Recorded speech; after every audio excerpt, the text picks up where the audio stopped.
돈은 사라지지 않는다. 다만 조용히 그리고 빠르게 이동할 뿐이다. 위기의 순간마다 사람들은 같은 질문을 던진다. 도대체 돈은 어디로 사라졌는가?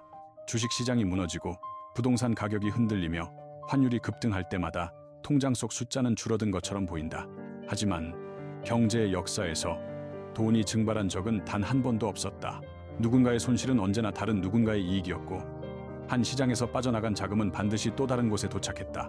문제는 그 이동의 방향과 속도다. 평온한 시기에는 보이지 않던 자금의 흐름은 위기가 시작되는 순간 날카로운 균열처럼 드러난다. 금리가 오르면 돈은 위험 자산을 떠나 안전 자산으로 이동하고, 환율이 흔들리면 국경을 넘는다. 유동성이 마르면 가장 먼저 약한 곳이 무너진다. 자영업자, 고정금리 대출이 없는 가게, 외화 부채를 아는 기업이 그 충격을 온몸으로 받는다. 반면 같은 시간, 누군가는 현금 비중을 늘리고 국채와 달러를 사들이며 위기를 기회로 바꾼다. 이 다큐멘터리는 붕괴의 이야기가 아니다. 보이지 않게 이동하는 돈의 궤적을 추적하는 기록이다. 위기는 파괴가 아니라 재배치다. 그리고 그 재배치의 규칙을 이해하는 순간 우리는 비로소 경제의 진짜 얼굴을 마주하게 된다. 여기서부터 질문은 달라져야 한다. 돈은 어디로 사라졌는가가 아니라 지금 어디로 이동하고 있는가다. 위기는 언제나 갑작스럽게 시작되는 것처럼 보이지만 실제로는 오래전부터 신호를 보낸다. 문제는 그 신호가 일상의 소음 속에 묻혀버린다는 점이다. 금리가 낮게 유지될수록 사람들은 안도하고, 자산 가격이 오를수록 위험은 과소평가된다. 그러나 경제 지표는 거짓말을 하지 않는다. 가장 먼저 흔들리는 것은 금리다. 중앙은행이 인플레이션을 이유로 기준금리를 올리기 시작하면 자금의 비용이 바뀐다. 싸게 빌려 쓸 수 있던 돈은 갑자기 부담이 되고, 부채에 의존하던 구조는 균열을 드러낸다. 이어서 환율이 반응한다. 외국 자본은 금리 차와 위험도를 동시에 계산하며 이동하고, 통화 가치가 흔들리기 시작하면 그 국가는 이미 시험대에 오른 상태다. CDS 프리미엄의 상승은 더 직접적인 경고다. 시장이 해당 국가의 부도를 보험으로 대비하기 시작했다는 뜻이기 때문이다. 부동산 역시 예외가 아니다. 거래량이 줄고 가격이 정체되며 대출 규제가 강화되는 순간 자산 시장의 온도는 빠르게 식는다. 이 모든 신호는 따로 보면 미세한 변화처럼 보이지만 동시에 나타날 때 위기는 이미 문턱에 와 있다. 사람들은 여전히 이번에는 다르다고 말하지만 경제는 늘 같은 방식으로 경고해왔다. 위기의 징후란 공포가 아니라 무시된 숫자들의 합이다. 경제 충격은 한 지점에서 시작되지만 결코 그곳에 머물지 않는다. 금리 인상이나 환율 급변 같은 단일 사건은 방아쇠에 불과하다. 진짜 충격은 그 변화가 자금의 흐름을 어떻게 뒤틀어 놓느냐에 있다. 금리가 오르면 대출 이자는 즉각 반응하지만 소득은 그렇지 않다. 가계의 가처분 소득은 줄어들고 소비는 위축된다. 소비가 줄면 기업의 매출이 감소하고, 이는 고용 축소와 투자 감소로 이어진다. 이 과정에서 유동성은 빠르게 말라간다. 은행은 위험을 회피하며 대출 문턱을 높이고, 기업은 자금 조달에 어려움을 겪는다. 한편 외환 시장에서 환율이 불안정해지면 외화 부채를 가진 기업과 국가는 이중의 압박을 받는다. 원화 가치가 떨어질수록 같은 달러 부채라도 상환 부담은 커진다. CDS 프리미엄이 상승하는 순간 글로벌 자본은 그 경제를 위험 구역으로 분류하고 빠져나간다. 이렇게 빠져나간 돈은 사라지는 것이 아니라 더 안전하다고 여겨지는 곳으로 이동한다. 미국 국채, 달러, 금 같은 자산이 대표적이다. 충격의 작동 원리는 단순하다. 위험이 커질수록 돈은 불안정한 곳을 떠나고, 그 이탈이 다시 위험을 증폭시키는 악순환을 만든다. 위기는 이렇게 스스로를 강화하며 확산된다. 이 자금 이동의 법칙은 국경을 가리지 않는다. 1997년 한국의 외환 위기 당시에도 돈은 사라지지 않았다. 고정 환율에 대한 신뢰가 무너지는 순간 외국 자본은 일제히 빠져나갔고 환율은 급등했다. 그 자금은 아시아를 떠나 미국과 유럽의 안전자산으로 이동했다. 아르헨티나는 반복적으로 같은 장면을 보여준다. 재정 적자와 통화, 신뢰 붕괴가 겹칠 때마다 페소화는 급락했고, 달러는 암시장에서조차 귀한 자산이 됐다. 돈은 국내에서 증발한 것이 아니라 해외로 탈출하거나 실물 자산으로 숨어들었다. 그리스 역시 유로존 위기 당시 국채 금리가 치솟자 자금이 은행에서 빠져나가 독일 국채와 유럽 핵심국으로 이동했다. 터키와 베네수엘라는 통화 가치가 무너질수록 현지 통화는 외면받고 달러와 금, 부동산 같은 대체 자산으로 돈이 옮겨갔다. 이 사례들의 공통점은 명확하다. 위기의 본질은 가난해짐이 아니라 자금의 재배치다. 신뢰를 잃은 경제에서 돈은 머물지 않는다. 글로벌 사례는 하나의 메시지를 반복한다. 돈은 감정이 없고 국적도 없으며 오직 위험과 수익의 계산에 따라 움직일 뿐이다. 이제 시선을 한국 경제로 돌려보자. 글로벌 자금 이동의 흐름 속에서 한국은 늘 중간 지점에 서 있었다. 개방된 금융시장과 높은 대외 의존도는 성장의 원동력이었지만 동시에 외부 충격에 취약한 구조이기도 하다. 금리가 오르고 달러가 강세를 보일 때 외국인 자금은 한국 주식과 채권 시장에서 빠르게 이탈한다. 이는 단순한 투자 손실의 문제가 아니라 환율과 유동성의 직접적인 압박으로 작용한다. 환율이 상승하면 수입 물가는 오르고 이는 곧바로 가계의 체감 물가로 이어진다.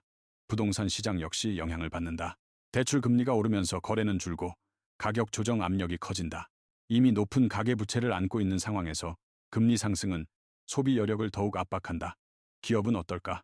수출 기업은 환율 상승의 혜택을 일부 보지만 원자재와 에너지 수입 비용이 늘어나면서 이익은 제한된다. 내수 중심 기업과 자영업자는 더 직접적인 타격을 받는다. 한국 경제에서 돈은 사라지는 것이 아니라 소비와 투자에서 빠져나와 현금과 안전자산으로 이동한다. 이 이동의 결과는 통계로는 보이지만 체감은 훨씬 더 차갑다. 이러한 자금 이동의 흐름 앞에서 정부와 중앙은행은 선택의 기로에 선다. 가장 먼저 등장하는 수단은 금리다. 기준금리를 올리면 물가와 환율 안정에는 도움이 되지만 동시에 가계와 기업의 이자 부담은 급격히 커진다. 반대로 금리를 낮추면 단기적인 경기 부양은 가능하지만 자본 유출과 환율 불안을 감수해야 한다. 중앙은행의 결정은 늘 덜 나쁜 선택을 고르는 과정이다. 여기에 재정 정책이 더해진다. 확장 재정은 침체된 소비와 고용을 떠받치지만 국가 부채와 재정 건전성에 대한 의문을 키운다. 이때 시장은 숫자로 반응한다. 국가 채무 비율, 재정 적자 규모, 그리고 CDS 프리미엄이 그 판단의 기준이 된다. 외환 보유액 역시 중요한 방패다. 충분한 달러 유동성은 위기 상황에서 환율 급등을 막는 신뢰의 신호로 작용한다. 하지만 정책은 시간을 벌어줄 뿐 자금 이동의 방향 자체를 완전히 바꾸지는 못한다. 정부와 중앙은행의 역할은 돈을 붙잡는 것이 아니라 이동의 충격이 사회 전체로 번지지 않도록 완충 장치를 마련하는 데 있다. 그 균형이 무너질 때 위기는 정책의 실패로 기록된다. 거시지표의 변화는 결국 개인의 삶으로 스며든다. 금리 인상은 뉴스 속 숫자로 끝나지 않는다. 변동금리 대출을 가진 가계는 매달 상환액이 늘어나고 그만큼 소비를 줄일 수밖에 없다. 환율 상승은 해외여행 비용이나 수입 식료품 가격을 통해 일상에 반영된다. 부동산 가격 조정은 자산의 크기를 바꾸고 그 자산을 담보로 한 대출의 안정성까지 흔든다. 유동성이 줄어들면 고용시장도 얼어붙는다. 신규 채용은 미뤄지고 계약직과 자영업자는 가장 먼저 불안을 체감한다. 이 과정에서 돈은 생활비와 소비에서 빠져나가 저축과 상환으로 이동한다. 개인이 느끼는 위기는 체감의 문제지만 그 배경에는 분명한 자금 이동의 논리가 있다. 중요한 것은 공포에 휩쓸리는 것이 아니라 이 흐름을 인식하는 일이다. 돈이 이동하는 방향을 이해하면 선택 역시 달라진다. 위기는 개인에게 무력감을 주지만 동시에 경제를 다시 바라보게 만드는 강제된 학습의 시간이기도 하다. 그렇다면 개인은 이 이동의 흐름 앞에서 무엇을 할 수 있을까? 첫째는 구조를 이해하는 일이다. 금리와 환율, 유동성은 서로 분리된 숫자가 아니라 하나의 흐름으로 움직인다. 변동금리 부채가 많을수록 금리 상승기의 충격은 커진다. 상환 일정과 금리 구조를 점검하는 것만으로도 위험은 줄어든다. 둘째는 자산의 성격을 구분하는 것이다. 수익을 추구하는 자산과 생존을 지키는 자산은 다르다. 위기의 국면에서는 수익률보다 현금 흐름과 유동성이 우선한다. 셋째는 속도를 조절하는 판단이다. 자금이 빠르게 이동할수록 시장은 과잉 반응한다. 이때 무리한 투자나 급격한 결정을 피하는 것만으로도 손실의 상당 부분을 막을 수 있다. 개인의 선택은 거대한 자본을 움직이지 못한다.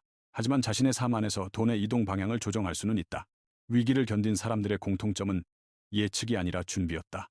경제는 늘 변하지만 준비된 개인은 그 변화 속에서도 무너지지 않는다. 자금 이동의 또 다른 얼굴은 시간차다. 위기는 동시에 모두에게 도달하지 않는다. 금융시장은 먼저 반응하고 실물 경제는 뒤따른다. 주가가 급락한 뒤 몇 달이 지나서야 고용 지표가 악화되고 소비 위축은 더 늦게 체감된다. 이 지연은 착시를 만든다. 아직 괜찮다는 인식이 퍼지는 사이 돈은 이미 이동을 끝낸다.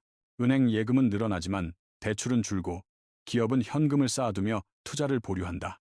이때 유동성은 숫자로는 존재하지만 실제로는 흐르지 않는다. 경제가 느끼는 고통은 바로 이 정체에서 시작된다. 돈이 없어서가 아니라 움직이지 않아서다. 이 국면에서 정책과 시장의 신호는 더 중요해진다. 금리 동결이나 완화의 미세한 변화, 환율의 방향 전환, CDS의 안정은 모두 자금이 다시 움직일 수 있는 여지를 암시한다. 위기를 읽는 핵심은 사건이 아니라 시차다. 이미 벌어진 일보다 아직 도달하지 않은 충격을 바라보는 시선이 필요하다. 역사는 이 시차를 반복해서 증명해왔다. 1997년 IMF 외환위기 당시에도 금융시장은 실물 경제보다 훨씬 먼저 붕괴의 신호를 보냈다. 환율이 급등하고 외환 보유액이 빠르게 줄어들던 시점, 많은 기업과 가게는 아직 일상의 균열을 체감하지 못했다. 그러나 몇 달 뒤 구조조정과 대량 실업이 현실이 되면서 위기는 비로소 삶의 문제로 다가왔다. 아르헨티나 역시 통화위기 직후에는 금융시장 혼란이 먼저 나타났고, 시간이 지나서야 물가 폭등과 실질 임금 하락이 일상을 잠식했다. 그리스의 경우도 국채 금리 급등과 CDS 상승이 먼저였고, 이후 긴축 재정과 실업률 급증이 사회 전반을 흔들었다. 이 사례들은 하나의 사실을 말해준다. 돈의 이동은 언제나 빠르지만 고통의 이동은 느리다. 그래서 위기는 끝난 것처럼 보일 때 시작되고, 시작된 것처럼 보일 때 이미 깊숙이 진행돼 있다. 경제를 이해한다는 것은 현재의 불안보다 이미 이동을 마친 자금의 흔적을 읽는 일이다. 그리고 그 흔적은 늘 숫자 속에 남아있다. 자금 이동의 방향을 읽는 데서 중요한 또 하나의 지표는 신뢰다. 경제에서 신뢰는 눈에 보이지 않지만 숫자로 남는다. 국채 금리는 정부에 대한 신뢰의 가격이고, CDS 프리미엄은 그 신뢰가 흔들릴 때 나타나는 보험료다. 통화 가치 역시 마찬가지다. 환율이 급변할 때 시장은 그 나라의 생산력보다 정책의 일관성과 제도의 안정성을 먼저 평가한다. 터키의 사례는 이를 극명하게 보여준다. 고물가에도 불구하고 비전통적 통화 정책이 반복되자 리라는 급락했고, 자금은 빠르게 해외로 이동했다. 베네수엘라는 더 극단적이다. 통화에 대한 신뢰가 완전히 붕괴되자 돈은 볼리바르를 떠나 달러와 실물 자산으로 옮겨갔고, 현지 통화는 기능을 상실했다. 이때 경제는 가난해진 것이 아니라 통화가 선택받지 못한 것이다. 신뢰를 잃은 곳에서 돈은 머물지 않는다. 반대로 신뢰가 유지되는 한 위기 속에서도 자금은 완전히 떠나지 않는다. 결국 돈의 이동을 결정짓는 마지막 기준은 수익률이 아니라 신뢰다. 신뢰는 단기간에 회복되지 않는다. 그래서 위기의 중반부에는 항상 선택의 순간이 찾아온다. 시장은 정부와 중앙은행의 메시지를 말 그대로 해석하지 않는다.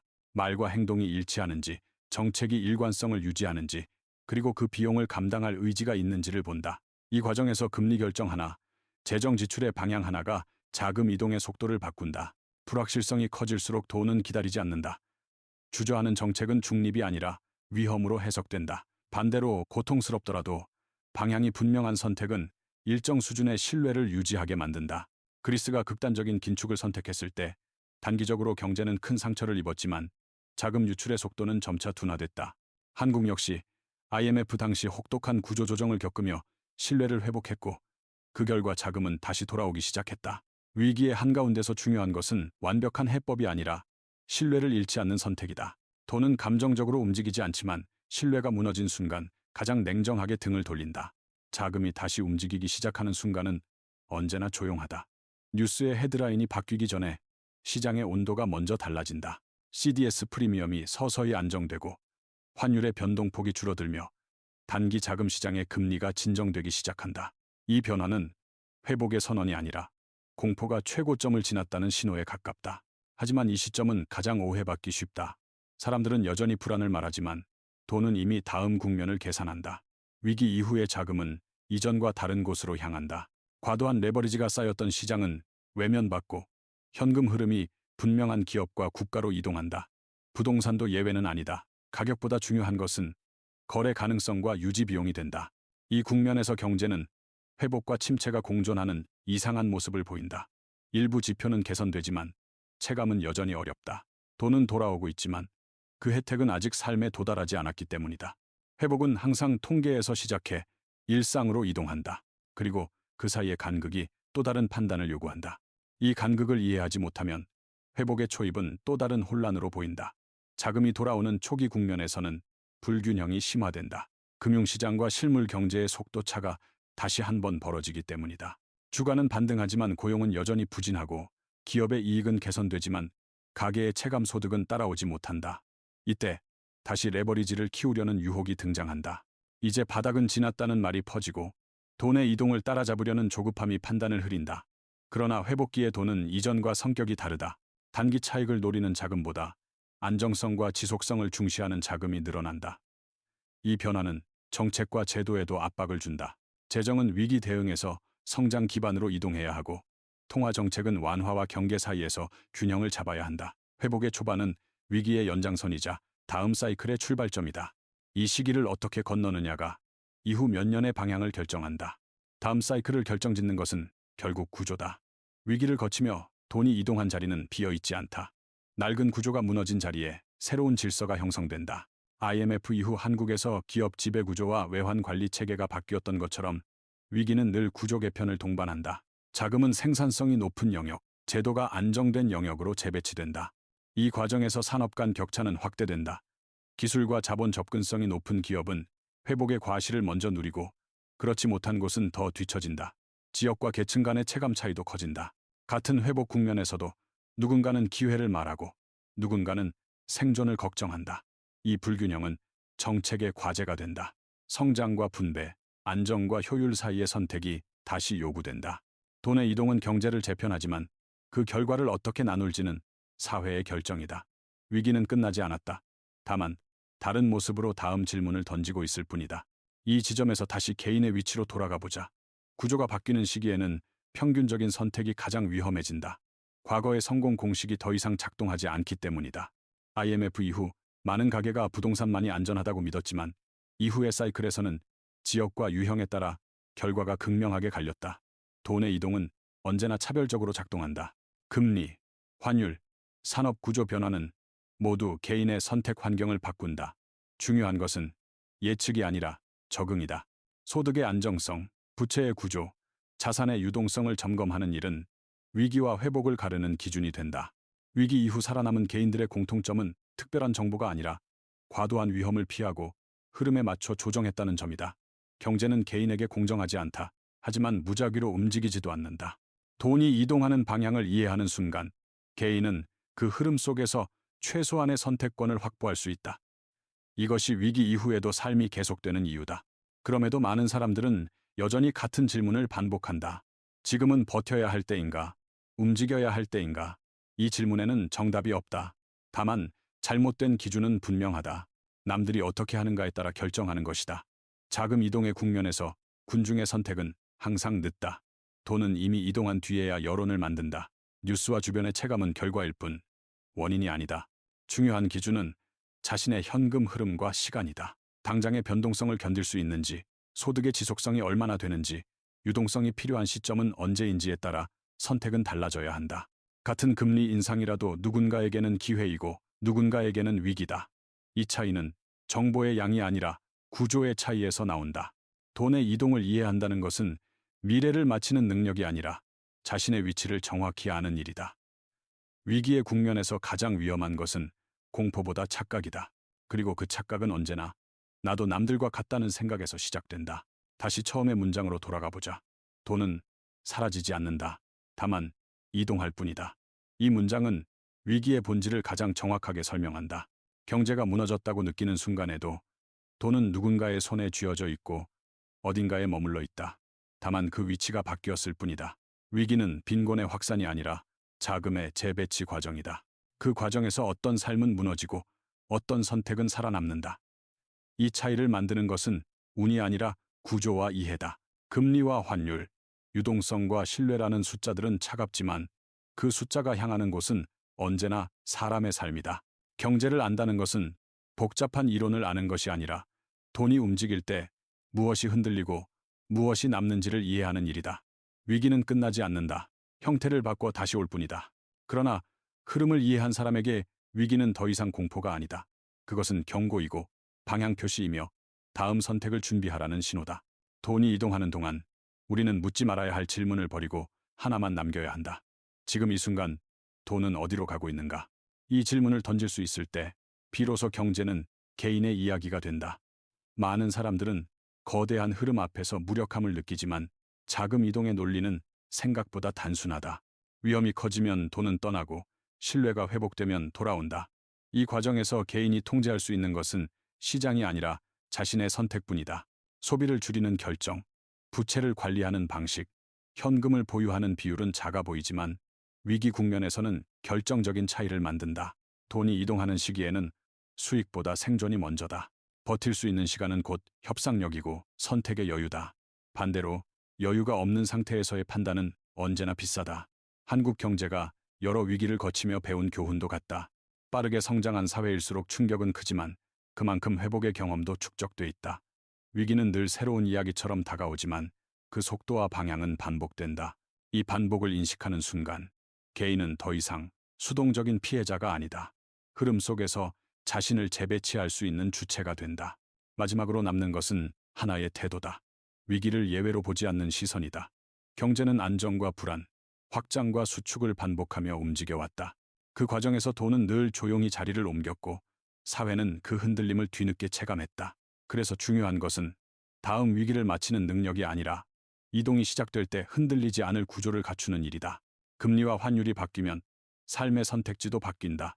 부동산과 금융자산의 가격이 흔들릴 때 진짜 가치가 무엇인지 다시 묻게 된다. 이 질문은 불안을 키우기 위한 것이 아니다. 오히려 불안을 관리하기 위한 최소한의 준비다. 돈은 앞으로도 이동할 것이다.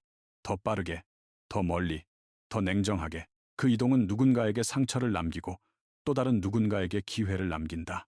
이 다큐멘터리가 남기고 싶은 것은 예언이 아니라 기준이다. 경제의 파도는 막을 수 없지만 파도에 휩쓸릴지, 파도를 읽을지는 선택의 문제다. 돈이 움직일 때 삶도 함께 움직인다. 그 사실을 이해하는 순간 위기는 더 이상 막연한 공포가 아니라 준비된 사람만이 읽을 수 있는 신호가 된다. 위기의 끝에서 우리는 종종 안도의 한숨을 쉰다. 그러나 경제는 끝이라는 단어를 허락하지 않는다. 이동이 멈춘 적도 완전히 되돌아간 적도 없기 때문이다. 한 번 재배치된 돈은 같은 자리로 돌아오지 않는다. 구조가 바뀌고 기준이 달라지며 선택의 비용도 달라진다. 그래서 위기 이후의 평온은 과거로의 복귀가 아니라 새로운 정상이다. 이 새로운 정상에서 가장 중요한 것은 기억이다.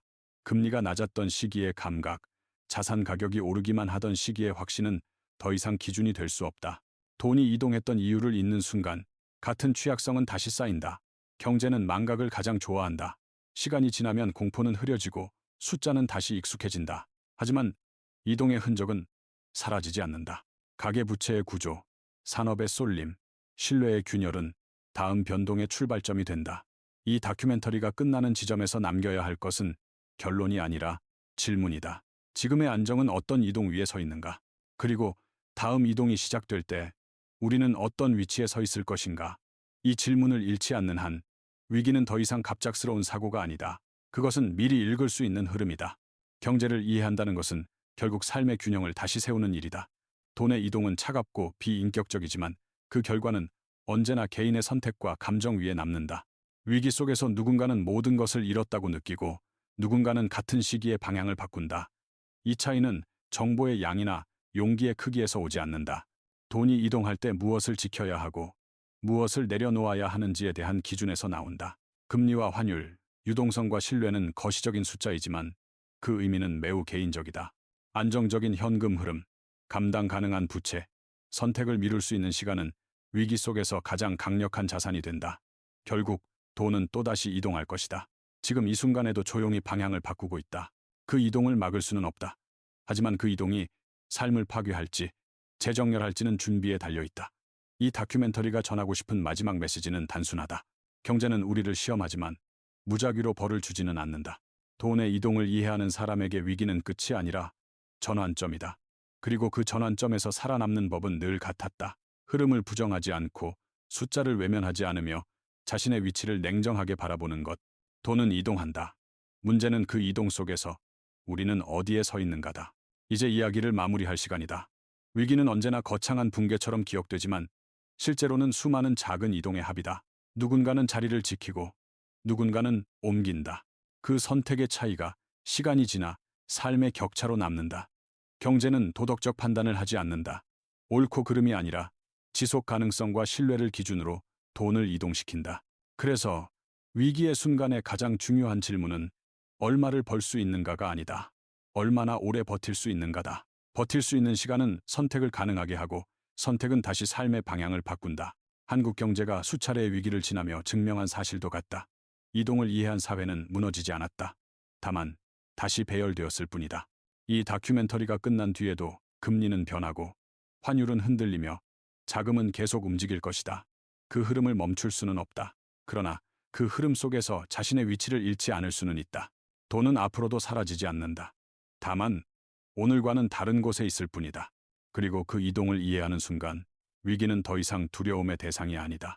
그것은 우리가 다음으로 어디에 서야 하는지를 알려주는 가장 솔직한 신호가 된다.